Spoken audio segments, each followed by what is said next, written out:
Hey guys, what's up? My name is Sean. Today, tara, pag-usapan natin itong napaka-controversial na mga statement ni VP Sara ng mga nakaraang araw. No? So,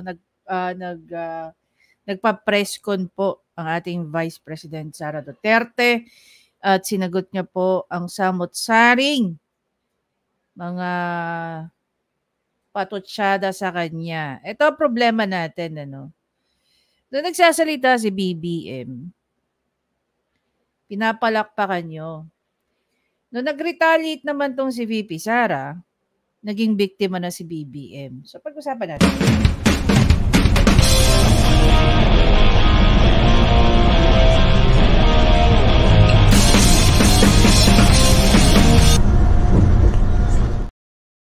Okay, so basically marami na po tayong nakitang iba't ibang reaction ng mga tao patungkol dito.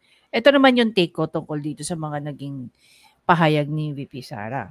So basically dito sa pag-usapan natin, ito ay tungkol doon sa sinabi ni BBM, no? That he was deceived. Maybe he was deceived. That was his exact words, if I recall yung kanya naging statement. So dito sinasagot ni VP Sara ang kanyang maybe I was deceived. Diba? Pakinggan natin. Nung narinig ko yung deception,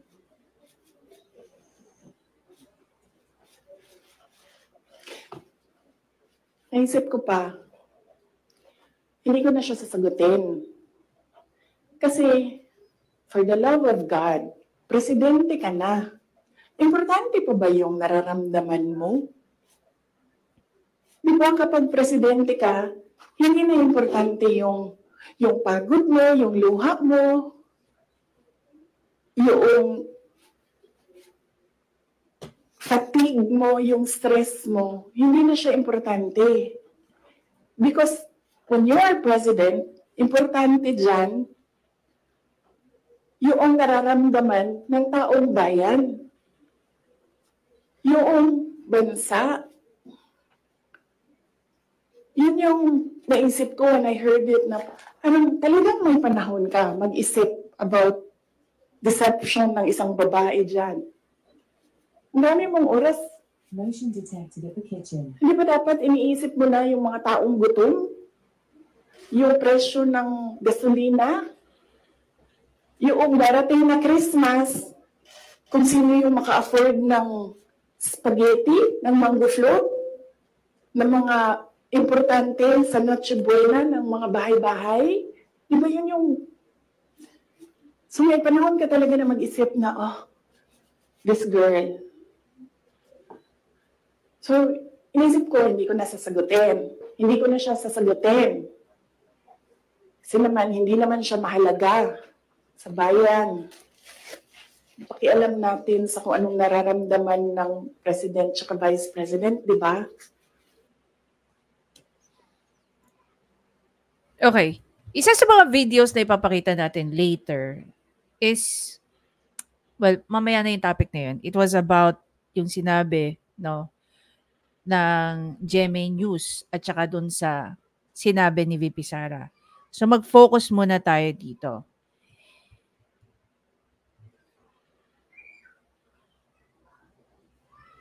Kung maalala nyo, I don't know, the press con was about 2 hours na nag-run. Okay, pinanood ko lahat yon. I wanna make sure na naintindihan ko yung mga konteksto ng sinasabi ni VP Sara. So dito sa particular part na to, okay, una, 2 tao na nagsabi na lumapit sila kay VP Sara dahil alam nilang matatalo si Bongbong Marcos last 2022. We know that. Because the survey, the numbers, napakababa niya na, what do you call that? Nangunguna si Leni Robredo at that time sa mga early survey. Dahil hayok na hayok nga itong si Bongbong Marcos manalo ng posisyon for the presidency. Hahanap sila ng tao para mayroong magamit. Ganon talaga yung mga taong hayok na hayok sa power. At ang nakakatawa dyan, guys, no? If marerecall nyo, there was even one interview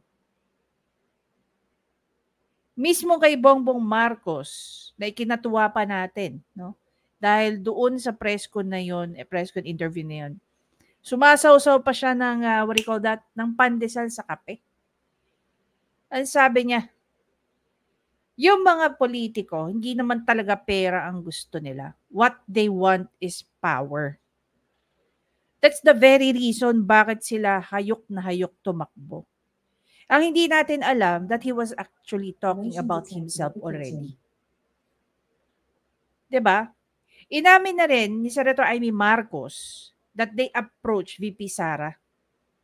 Nananahimik si VP Sara eh. Nananahimik po ang mga Duterte sa Davao. And ayon na nga rin kay VP Sara, ito lang yung way para ma-assure niya na matatapos ang mga big projects na inumpisahan ng tatay niya. Which, by the way, ngayon, yung mga big projects ng Duterte, ng under Duterte administration na nagsimula, tinatanggalan po paunti-unti ng budget. Imagine ninyo Noong panahon ni PRRD, lahat ng mga projects na inumpisahan ni Pinoy, lahat yon tinapos niya. Diba? Pero itong panahon ni Bongbong Marcos, based sa mga nakita nating research, coming kay Dare to, tingnan natin yung Dare to Ask. Okay? You can follow this page.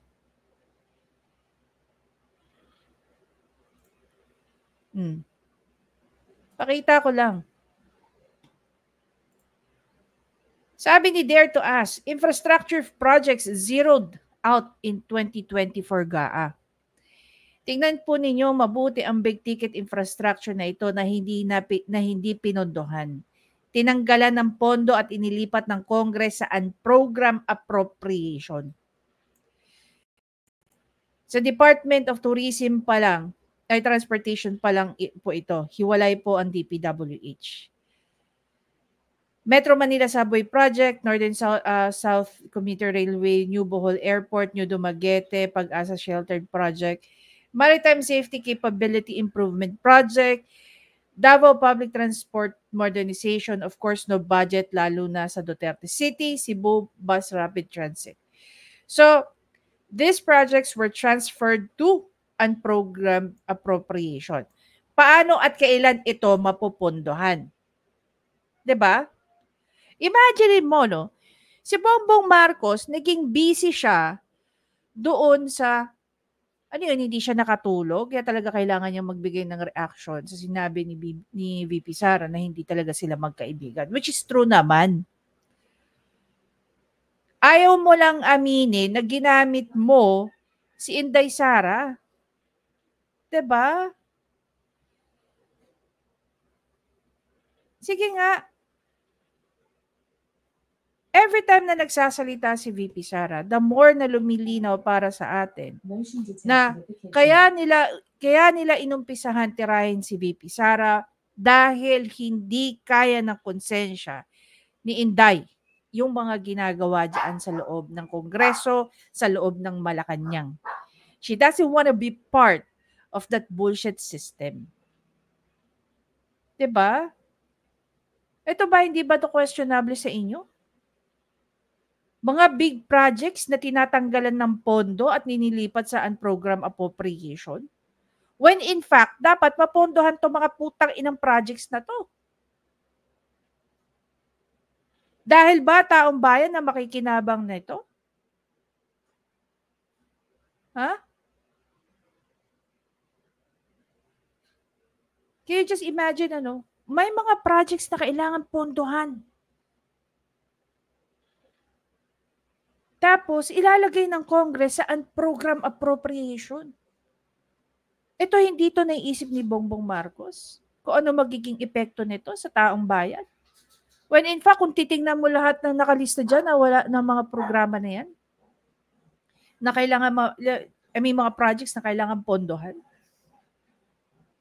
tinatanggalan nila. Oh. May 4 na paraan po ang nakalagay sa special provisions ng program appropriation. The amounts may be used when any of the following exist. Excess revenue collection in any of the identified non-tax revenues resources from its corresponding revenue collection target as reflected in the BESF submitted by the President. New revenue collections or those arising from new tax or non-tax resources which are not part or not included in the original revenue resources reflected in the BESF. Approved loans for foreign assisted projects. Fund balance of the government-owned or GOCC from any remainder resulting from the review and reduction of the reserve funds to reasonable levels taking into account and disbursement from prior years. The Department of Financial issued the guidelines to implement these provisions within 15 days from effectivity of this act. Diba? Pansinin niyo po ang letter D. Diyan pumapasok ang controversial na PhilHealth excess fund. Kasi pag PhilHealth ay considered na GOCC, ang letter D na yan ay first time nilagay ng Congress. Walang ganyan dati sa nakaraang taon. Nag-propose ulit ang DOTR for 2025. Kailangan bantayan natin na hindi na naman mapunta sa ang program appropriation. Continue to speak up. Ayon nga dito kay Dare to Ask. Ang maganda dito kay Dare to Ask, no? Talagang extensive ang kanyang mga research na ginagawa. So nakikita niya, maliban sa nagsasalita siya, nagpapakita siya ng mga source of informations niya. Ngayon, babalik tayo kay BBM. Si BBM, nagbigay ng reaksyon dun sa sinabi ni Inday Sara na hindi sila magkaibigan. Na hindi talaga sila magkaibigan. Pero wala siyang pakialam kung yung mga pondo ng mga big projects na yan, inilagay nila sa unprogram appropriation. Diba? Imagine niyo, no? Ang daming oras ni BBM. Sa bagay, dami niyang oras magpa-serbisyo fair, magpa-concert sa Malacanang, magpa-birthday party sa sarili niya at kung sino-sino pa sa mga kamag-anak niya, mga kasama niya o kalyado niya sa politiko. Diba? Imagine mo, no?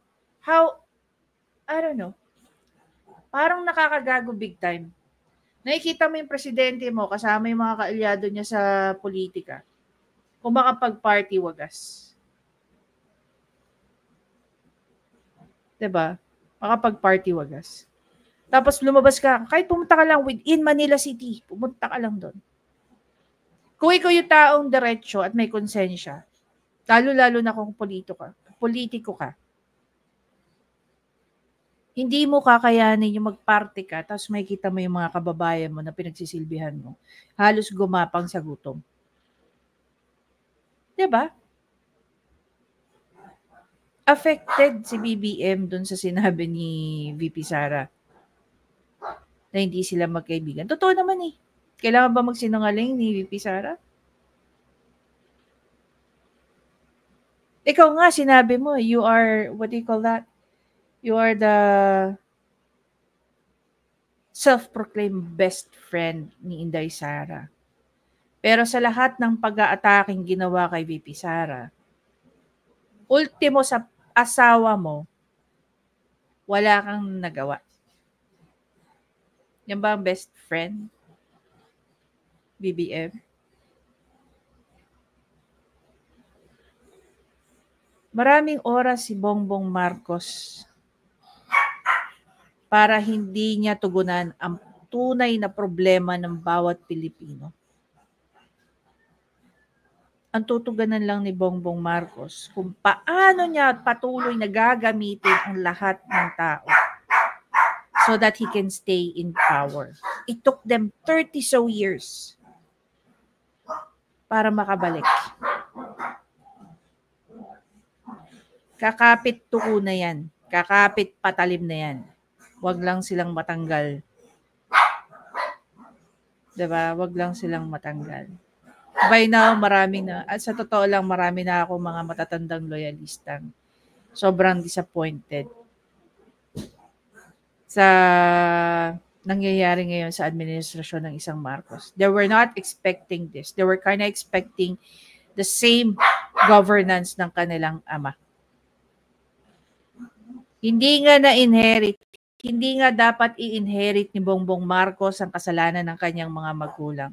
Unfortunately, pati talino ng kanilang ama, hindi rin nila na-inherit.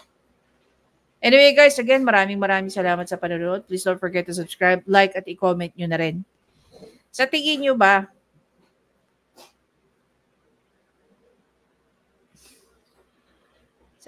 talagang busy si BBM sa problema ng bansang ito? O busy siya na isipin kung paano niya pababagsakin lalo ang mga Duterte, lalong-lalo na ngayon na nagsasalita na si Inday Sara. I'll see you in the next video, guys.